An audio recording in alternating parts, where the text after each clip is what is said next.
Bon dia, Jan, Sant Jordi, t'ho diré en català. Un minut de passatge. Au rei Artús en Méditerranée. Le roi Arthur en Méditerranée vient nous conter une histoire. Voilà. Et cette histoire, c'est notre histoire. C'est notre histoire parce que, quand je dis notre histoire, j'ai une vision extensive du nous.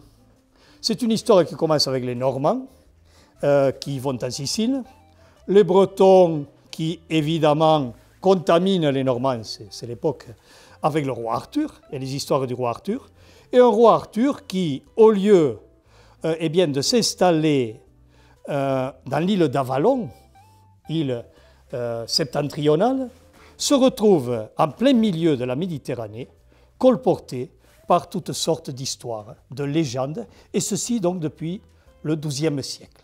Et c'est Guillaume de Torouai, un chevalier majorquin donc, du XIVe siècle, qui est né aux alentours de 1350, qui, alors qu'il est très jeune, il a une vingtaine d'années, qui écrit la fable, autrement dit la fable, rien à voir avec les fables de La Fontaine, encore que, qui écrit donc cette fable, dans laquelle il raconte comment, sur le dos d'une baleine, il atteint une île enchantée, merveilleuse, où réside le roi Arthur, tout dit qu'en français antique, je te le dis en ancien français, le roi Arthur et Morgane la fée.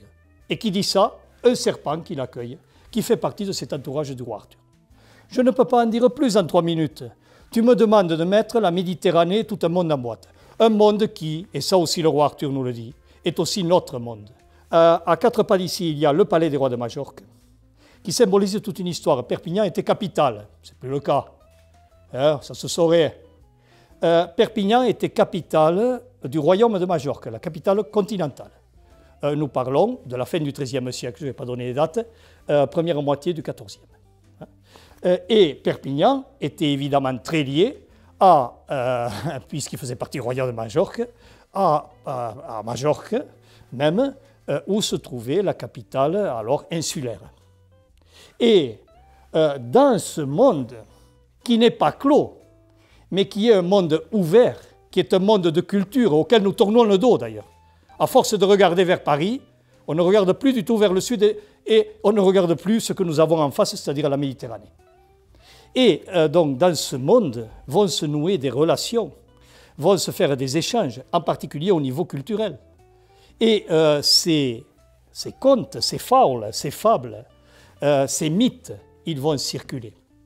Ils vont circuler et, sous la plume de Guillaume de Torouai, qui a lu, je le dis, parce que je suis professeur de littérature française du Moyen-Âge, qui a lu la littérature française du Moyen-Âge et qui nous donne une magnifique suite à La mort le roi Arthur, magnifique roman du XIVe siècle, enfin fin XIIIe, qui nous raconte la fin, malheureusement le chant du cygne, de l'épopée arthurienne et de Chevalier de la Table Ronde.